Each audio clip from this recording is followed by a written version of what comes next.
broken alternator, a broken rudder, a broken heater. We've had engine trouble, and we've had a lot of people banged around. This seasickness makes you very exhausted. And Deception's not a good place to be in bad weather. Paul lost control of the boat. My fear is crossing the world's worst ocean in a boat that's literally falling apart. Mother Nature was going to hand to us what she wanted, and we were just 8 guys in a relatively little boat just banging away. Little did I know what I was getting myself into. Death. That's the ultimate penalty.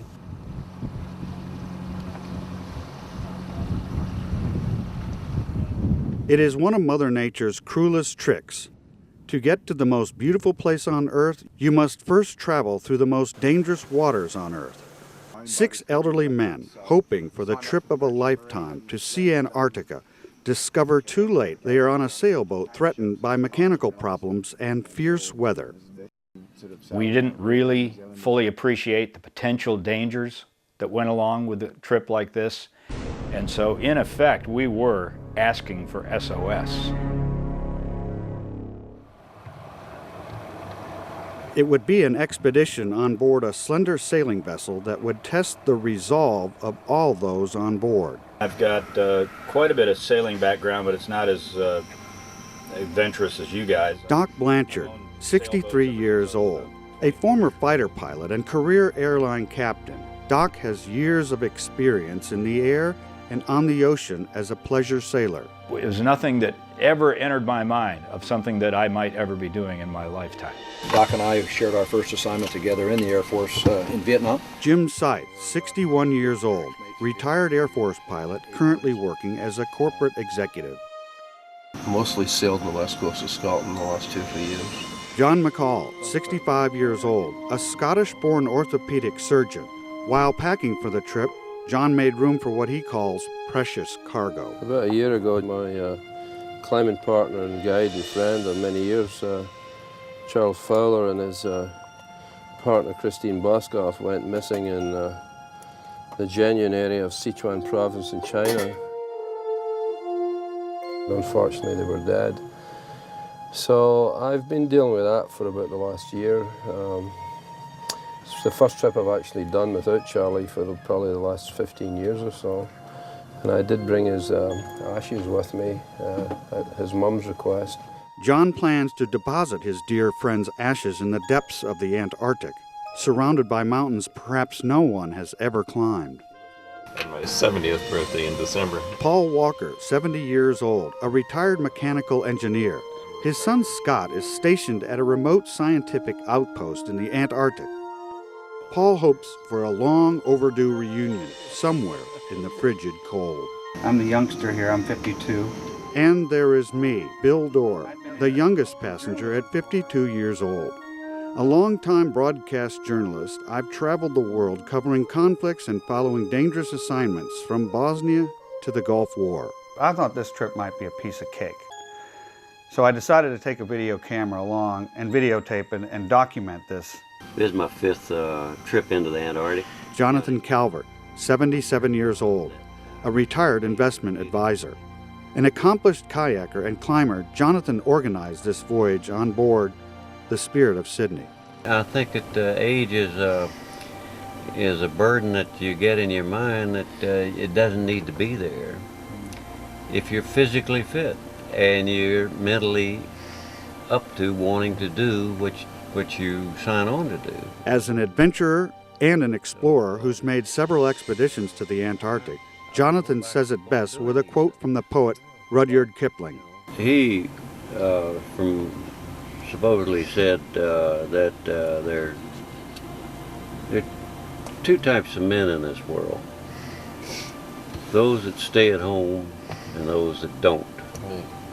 And of the 2, the latter are more interesting. Returning from the Antarctic just 1 year ago, Calvert has a peculiar desire to once again paddle a slender kayak among the glaciers and ice packs. He also has a peculiar sense of calm, even during the worst moments. I don't think Jonathan gets fazed by a lot. Now, on the other hand, it could be that Jonathan was just naive and ignorant about what this sailboat meant, what some of the limitations of it were. Jonathan is my father-in-law, and I jumped at the opportunity to go along with him on this expedition. Caleta Marcial, over. The captain of the SOS is Ben Tucker. His life has been one of the sea. 34 years old from Tasmania, he is the youngest person on board. If sailors had a resume, Ben's would read like a map of the world. Did a bit of sailing from the age of 14. First mate Wayne Terrell, 49 years old, as well a Tasmanian, is the Spirit's first mate. His is a position of multitasking on board a sailboat. From the mast to the motor to the meals, Terrell is a man of few words and many talents.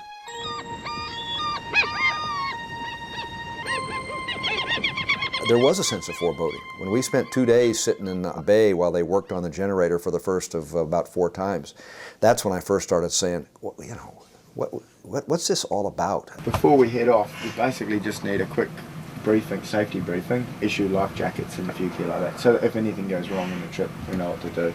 Wearing hats blazoned with the slogan, "Geezers Go South," we are about to become aging nautical nomads, pushed by a desire to, once and for all, do it all, see it all, and we will.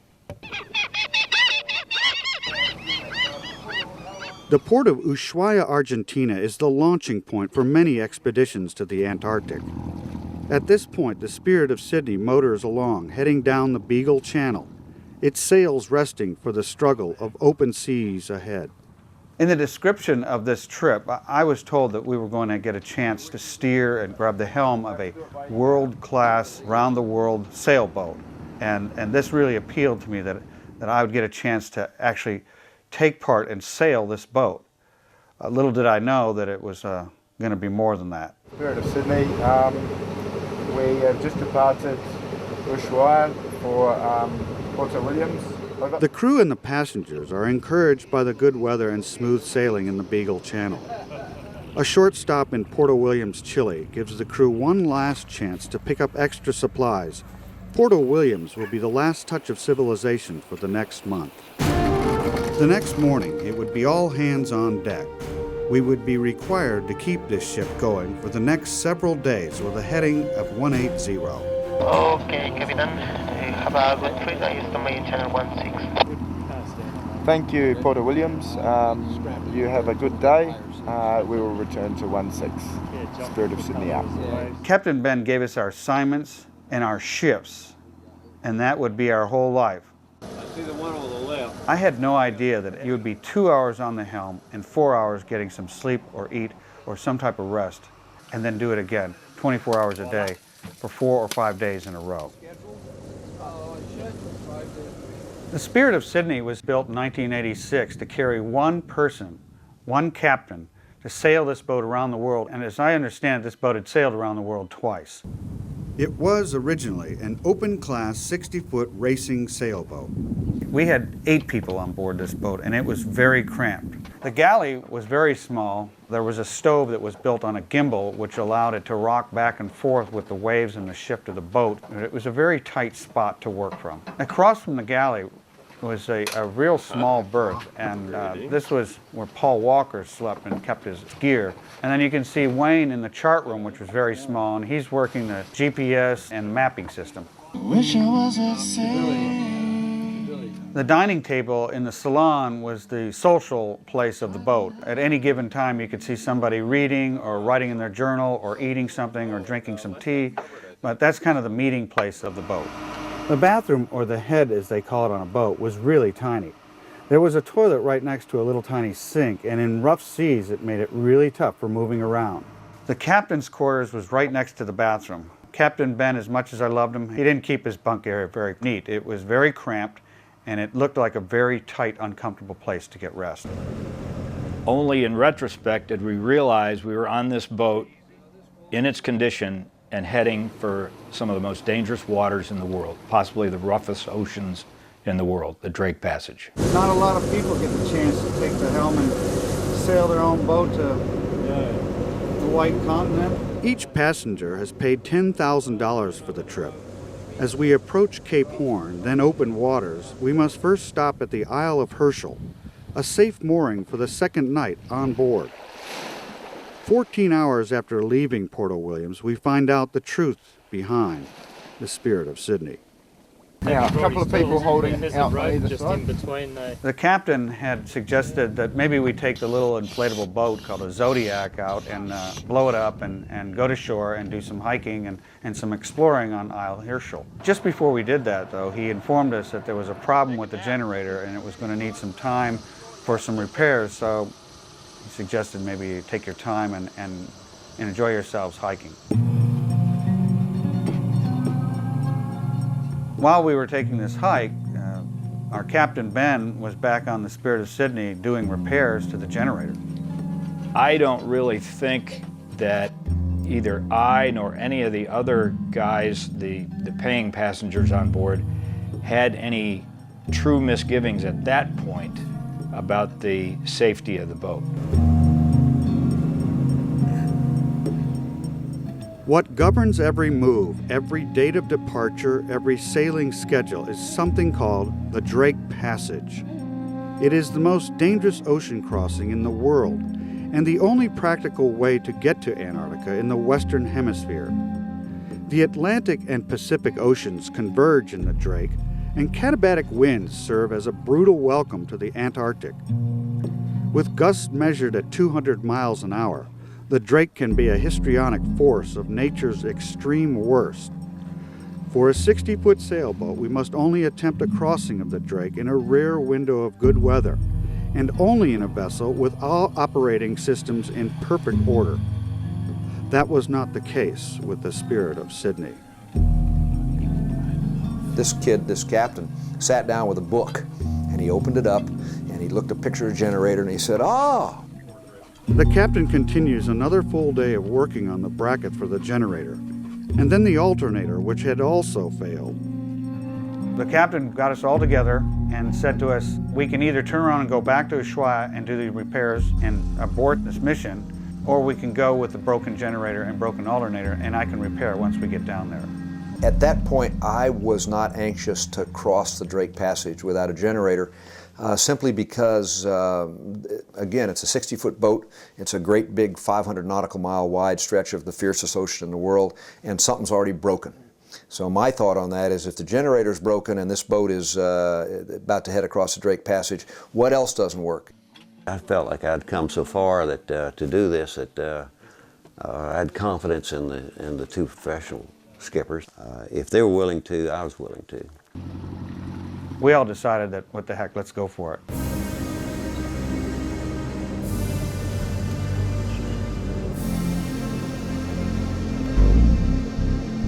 In my naive way, I thought, well, I'm sort of more of a passenger on this sailboat because I'm not a sailor. And the moment we cast off, I realized I wasn't a passenger, I'm part of the crew. And out of every 6 hours, I'm on watch 2, all the way.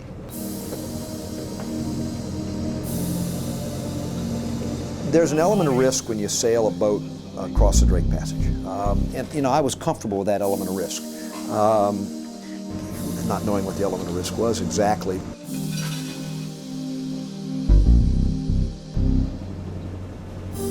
It's 6 a.m., and for most, it's positive spirits as the shifts at the wheel go into full throttle around the clock.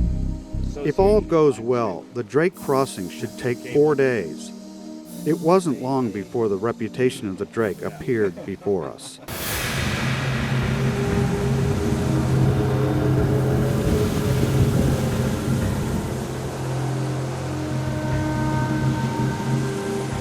It was almost on the verge of being dangerous when somebody inexperienced was at the helm. And we always had another guy on watch who kind of kept his eye on him, but it was hard enough for that guy to see what was going on.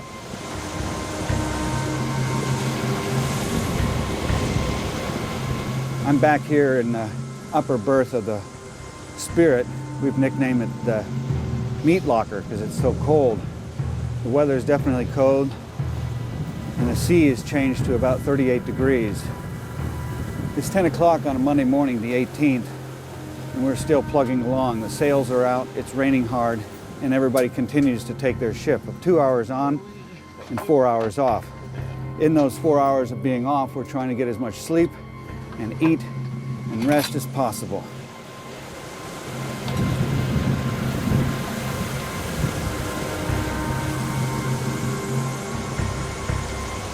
This verging on seasickness makes you very exhausted.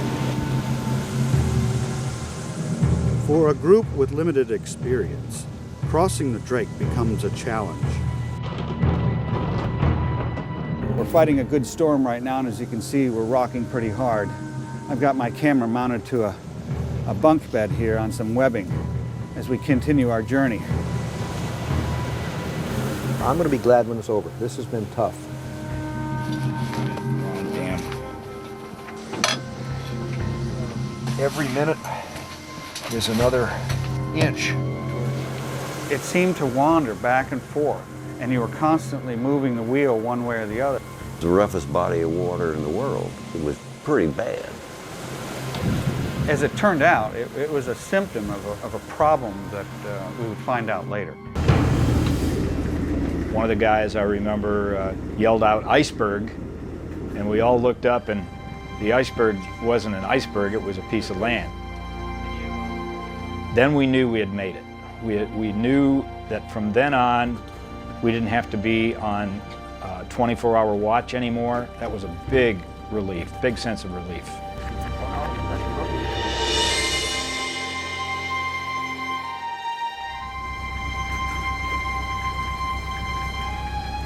And it was amazing. It looked like we were sailing into a ghost channel.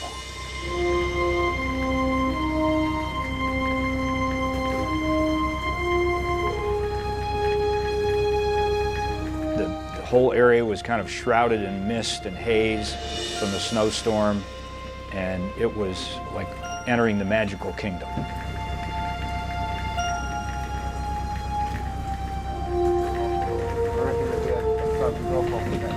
To our wives and lovers, may they never meet.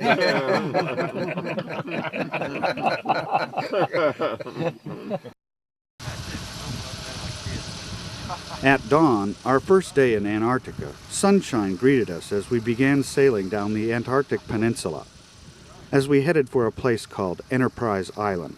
We were entering the Gerlach Channel, and it was spectacular. The mountains were just shooting straight up on either side of us, and as we came closer and closer to Enterprise Island, these snow-capped peaks started coming out of nowhere, and it's just so hard to describe. So gigantic, and it made you feel so small.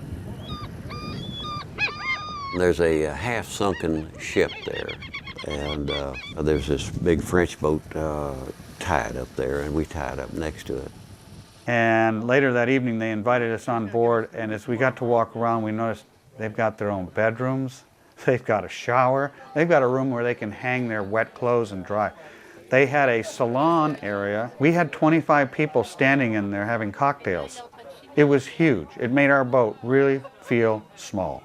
Hello.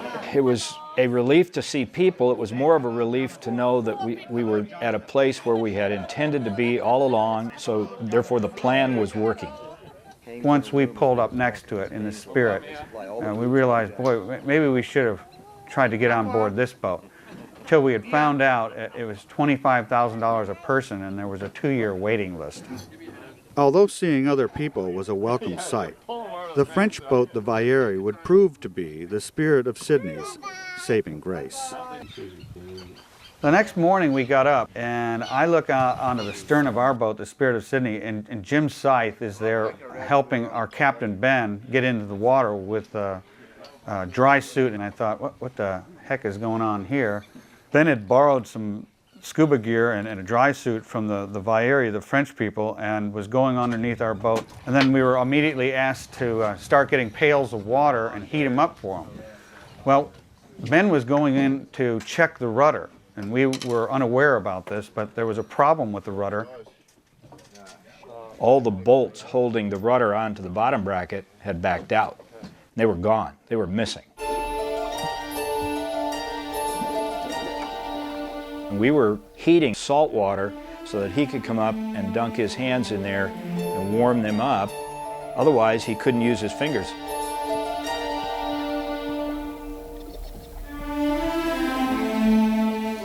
At one point, there was a leopard seal that kept making passes by the boat, and Ben was in the water, and he immediately got out.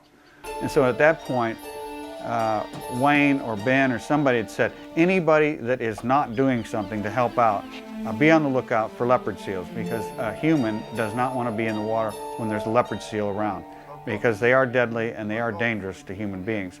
So there was a leopard seal watch, if you will. It feels like they're going in really cleanly. Okay. I think they were the wrong bolts in there. Too clean, right? Gets your lips all get cold. You want to take a break? What I want to do is take, I don't know if we could find a shorter one of these. Shorter shank? Yeah. The Spirit of Sidney has 2 rudders. If we were to lose one of those rudders, I would probably say that we would have had a very hard time trying to steer that boat towards anywhere. We would have had, I think we might have been in an SOS situation where we might have needed help. So this is the rudder here, and the skeg here, and these bolts here, which hold the bottom bearing in, have come out, so we're putting them back in. And so this is, this little unit here is basically like a bracket, which extends off of the bearing. Yeah, and supports the rudder much lower down and makes it a lot stronger. So it's part of the lower bearing? Yeah, yeah. Takes the stress off the bearing. So, or immobilizes it. I'm going to say I was pretty shocked when I heard about that the bolts were out of were missing. It is here where the magnitude of the situation begins to sink in. We must find a way to fix the rudder. It would be foolhardy to attempt a return crossing of the Drake with only one rudder. One of the Frenchmen came aboard our boat and said that they've got to get going, they've got to move on to their next location. So Ben had worked out some kind of deal that we could keep their gear for some time, and the next place that we ran into them, somewhere on the peninsula or back in Ushuaia, we'd return the scuba gear to them. Thank you for last night. Fun time. The next day, the French boat, they untied, they got out from underneath us, and we tied back up to the old whaling wreck, and we had to stay there for another day. So the level of anxiety started uphill again.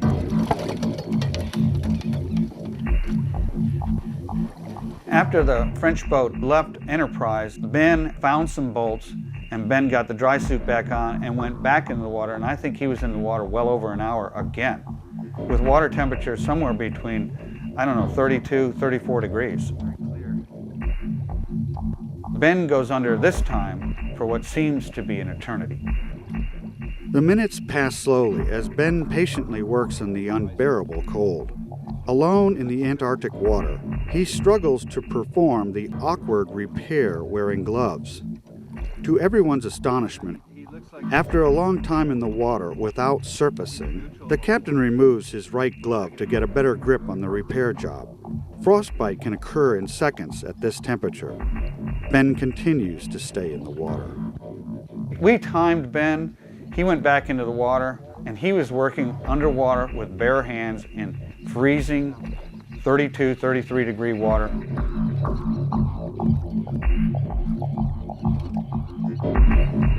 Five bolts out of the 6 bolts were missing, and this time he was going to have to go back under the boat, into the water, and replace 5 of those 6 bolts. If this one rudder, where the bolts were out of, was not fixed, then we had a serious problem whether or not we could recross the Drake. For Ben to be doing that in the water was beyond my comprehension. And he was in the water for a total of an hour and a half. By this time, the gravity of the situation starts to take effect on others on board the SOS. We're sitting in the ice box. Meat locker. The meat locker. On what is now the, what is this, the 9th day? The second full day of boat repairs. sitting in one place. Second full down day of boat repairs on a broken alternator, a broken rudder, a broken heater. It's 34 degrees in the boat. Everything's wet, and we don't really know what the future holds. I was ticked off about that because we'd lost a lot of time making repairs. I wanted to be in that kayak and see the scenery around me. At this point, what are your thoughts, Jim? My thoughts are first that there's no heat on the boat, so I'm very concerned that we're literally living in our 0-degree sleeping bags amongst wet gear that cannot dry out because there is no heat.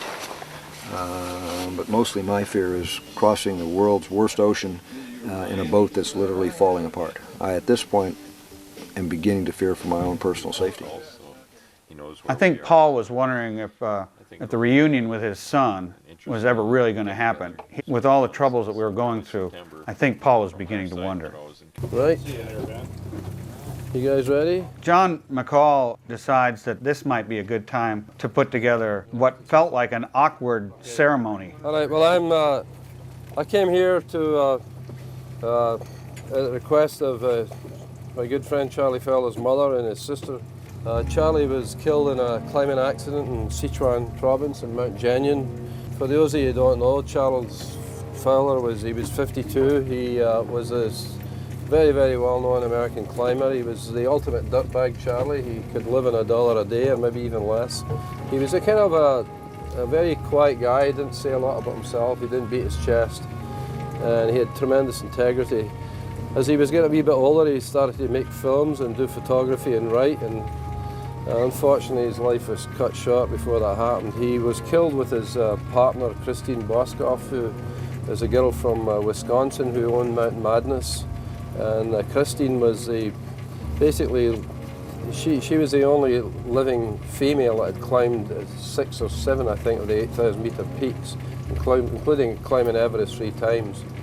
So those two young people's lives were snuffed out about a year and a bit ago, and I climbed with Charlie for about 20 years, and he was my partner in the rope and good friend, and so I just want to put his ashes here in what is, I think, a really beautiful place. So I'm going to give him a wee bit of whiskey before he goes, just to keep him warm on his journey.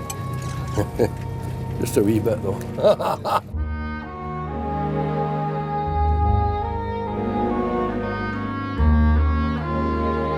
Okay, so here we go with Charlie, and so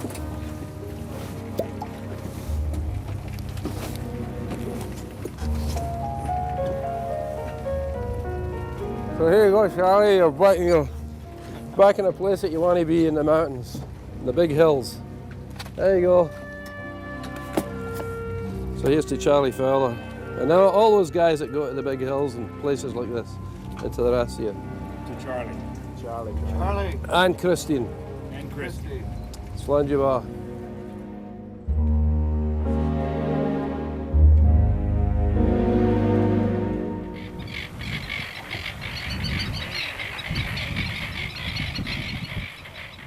The next morning, Ben's repairs seemed to be holding.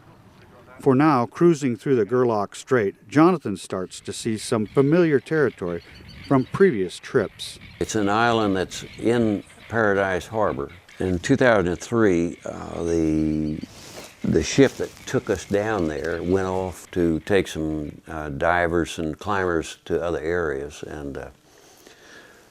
and we got a radio message from them that they had a medical emergency on board that ship. And so they were going to come pick us up, and they designated this island for a pickup site. I mentioned to the skipper about this island, and he looked at the charts, and he said it doesn't have a name.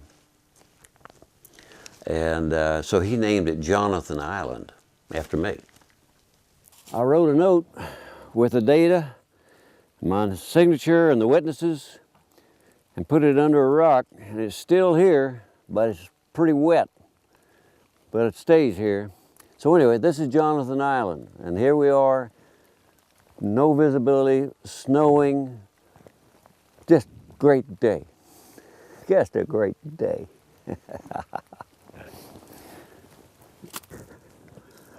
Hello, station.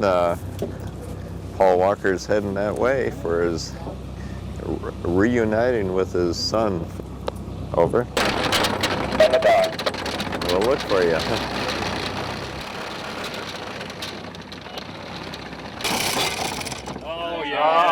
It is a most unlikely family reunion. Scott Walker and his co-workers rarely host visitors in this frozen outpost. Paul Walker, whose son works at Palmer Station, was invited to spend the night with his son on shore. And Paul got to spend the night with Scott, his son.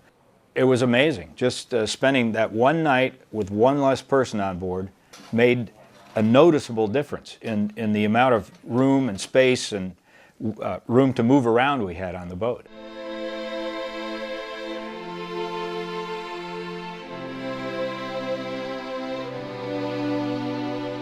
I know that it was a big thrill for him to be able to go and see Scott, stay on shore. Well, now you're back to full capacity, no extra room. Paul is not one to show his emotions.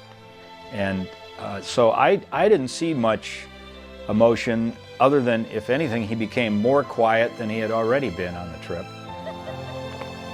For him to say goodbye to Scott, I think was tough. I think it was. I don't know how long it had been since he had seen Scott, but they had a great reunion, and it was tough to let go. I think probably for him to get back on this boat and continue on with our trip was probably something he was really not looking forward to.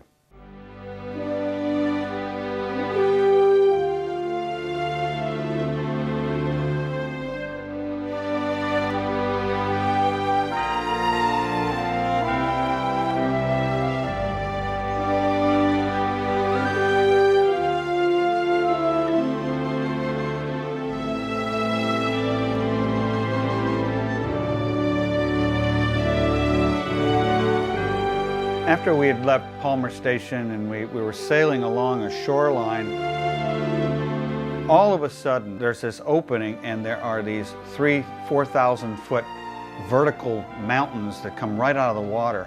And the visual just all of a sudden changed to spectacular.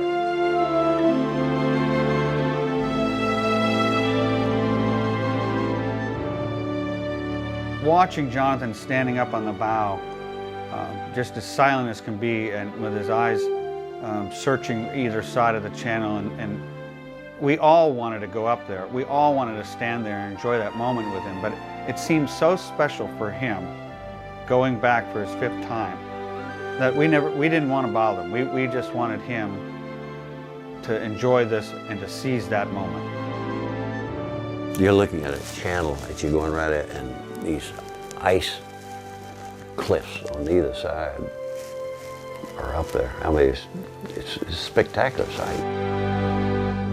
You have to see it to really fully appreciate it, but it's so remote in this world. But it's of its own distinctive part of the Antarctic to see this channel.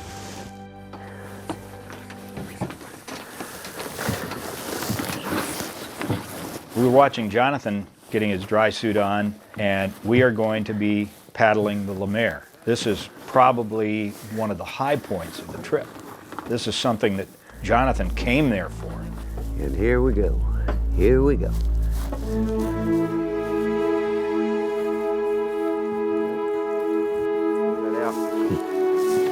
You shouldn't go off by yourself. The preferred way of doing it would be, say, having at least 2 kayaks, another boat. My rudder down or up? Close enough to where if you should capsize or something, get in trouble, they can come help you out. Hold on. Once you set loose from the mothership in your kayak, it's a feeling. There's a little bit of danger, a little worry involved. It was on a day that you could not have asked for. It was such a beautiful day, not even a chop on the water. It was flat calm, and all you could see protruding from the water were little chunks of ice and little icebergs. I want you to know this is worth the trip to the Antarctic. It was a first time for me, and it was an amazing thrill. I had been sitting there just floating, looking down the channel and thinking how beautiful this sight is, and immediately in front of me a humpback whale surfaced. And if I'd still been paddling, I would have broadsided him. He surfaced right in front of me and then dove and eventually turned around and came back and surfaced. And I paddled over to him. And I guess in my excitement, I got pretty close to him because I kept telling myself, you're too close. You're too close.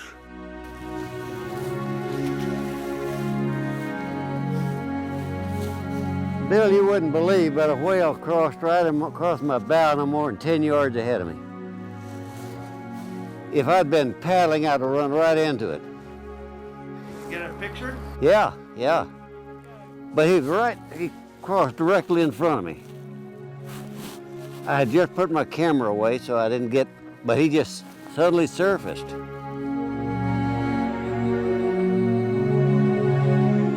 It's a little foolish to get that close, but I did. I look at it and I think, how many people kayak through there? I dare say you could count them on 2 hands. Maybe 1 hand, I don't know.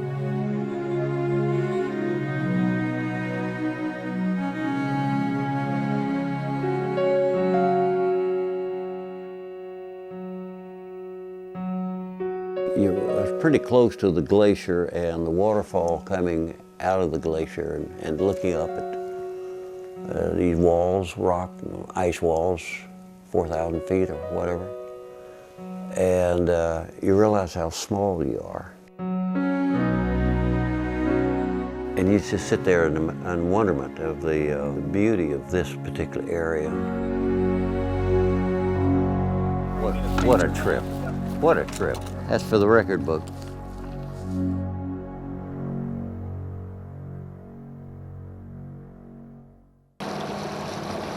Antarctica reveals itself in a myriad of images to be forever etched in the memories of 6 men. Captain Ben informs us bad weather is headed our way, and our best place for safe harbor is a Ukraine Antarctic science station called Vernadsky. With the images of the Lemaire Channel still fresh on our minds, the group spreads out in different directions for one last moment in the tiniest of vessels.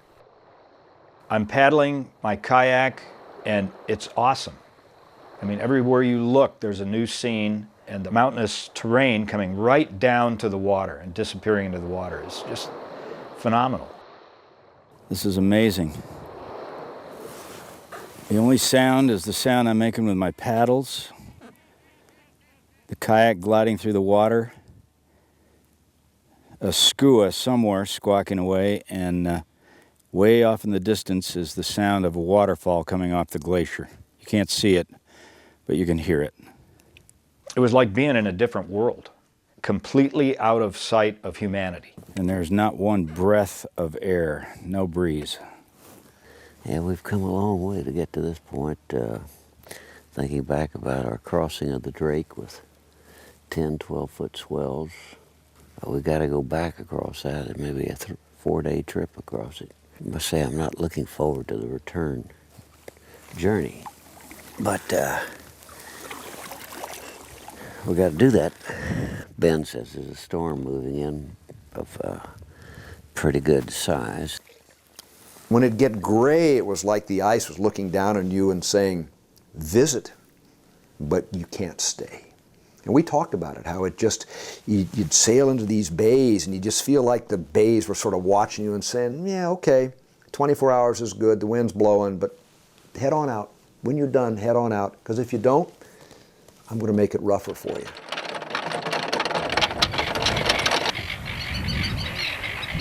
Vernadsky was originally built in 1947.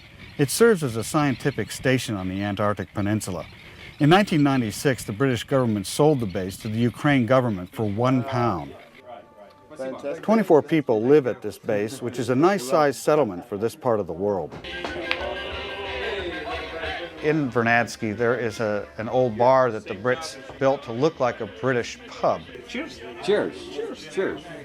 Oh. Because we had gone to Vernadsky to hide out from a weather storm that was supposed to hit, which never did, I think our captain was anxious to get into the weather room and look what the forecast was for the next several days. It's all Ben can do to decipher a departure forecast from the confusing Ukrainian weather station. Back on board the Spirit of Sidney, final preparations are underway for the return trip north, back across the Drake Passage. We were racing to get the boat prepared for the crossing of the Drake. Our window was getting smaller and smaller. Ben had done all this diving earlier in our trip. Now we're getting ready to cross the Drake again, and he's got to go back in the water again. And I can't imagine what that must have felt like, 30, 31 degrees, 32 degree water.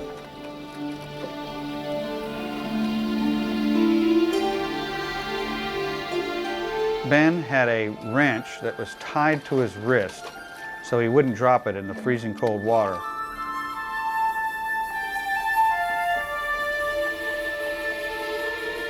That's just got to be miserable.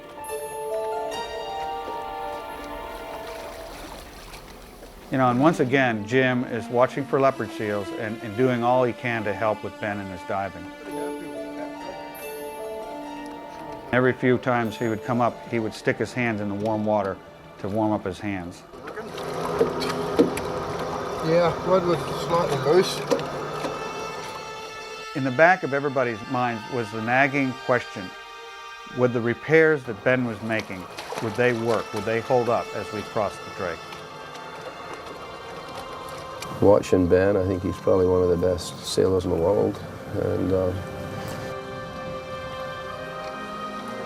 so I feel safe and secure, even though I will be probably quite terrifying at times. The level of anxiety over the last 3 days, knowing that this is the day that we're going to be leaving, has been, I would say, building. Not everybody is saying it verbally. Wayne's job was checking off for fittings and cotter pins, any last-minute problem that could arise from the mast not being prepared for 4 days going across the Drake.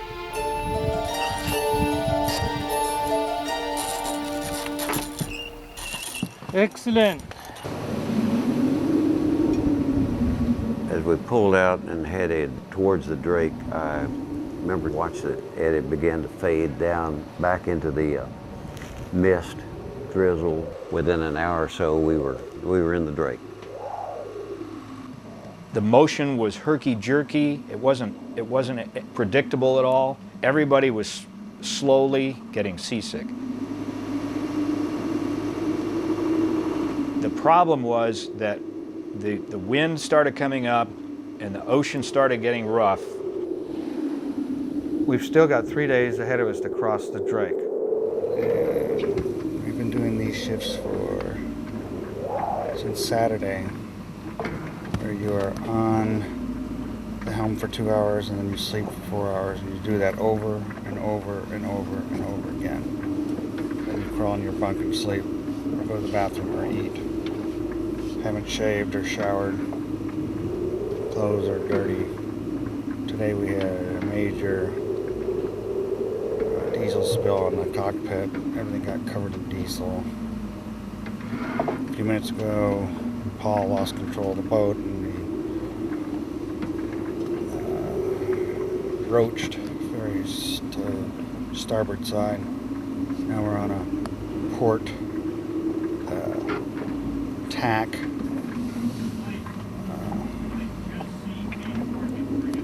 We're doing okay. Just playing games on our mind and on our bodies as well.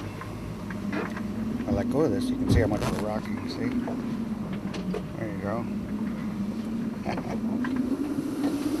Rocking and rolling. It was raining rainy, it was cold, it was wet, it was rough, and it got to be pretty monotonous. And something happened to Jim. Jim started becoming a little bit reclusive. He isolated himself from the rest of the crew. Didn't really want to talk to anybody, didn't want to have dinner together. He decided that he was going to fix his own meals. I don't want to call it depression. He kind of went off into his own world. The Drake was much more miserable going north than it had been going south. Crossing the Drake was going on forever. It just went on and on and on. You know, we were counting the miles. The captain would say 80 more miles, 60 more miles. Finally, we saw the Horn. There was a huge relief. And when we threw anchor and tied up at Isle Herschel, there was a tremendous amount of relief. We sat around the table that night. We all sort of just relaxed, and it was over. I'd have to raise a glass to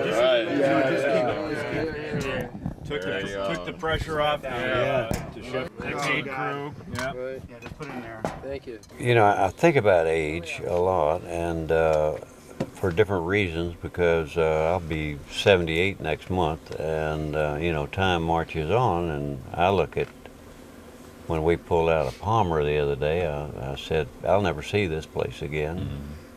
You guys can. Mm-hmm. But I have some other places I'll go to, but I don't have the time, literally, in my life to be able to repeat some of this.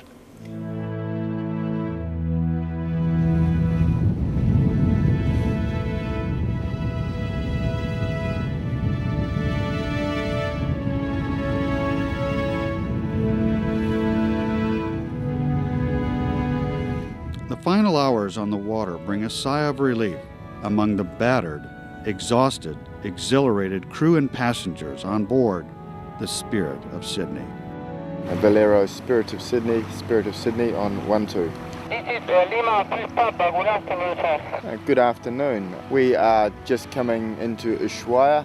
Our ETA at Club Afferson is 15:30. Over. As an entire crew, you know, we were all together celebrating the fact that we had accomplished something that you can probably count on the fingers and toes how many people have actually done what we had done. There's 6 of us that all come from totally different backgrounds, different places, different views of the world, and we've managed so far, and this is nearly the end of the trip now, we've managed to become a rather congenial group, I think, and actually, I would even say, maybe even friends. For some, it's climbing a mountain. For some, it's going to the bottom of the ocean. For others, it's sailing around the world by themselves. This was that journey for me. I've flown aircraft in combat and not been as scared as I was on that boat. And it forever changed my life, and in the best ways. I've said this a lot of times, that, well, I won't go back there again, but I find out I have. I do go back, because I love it so much. I figure some way to get back.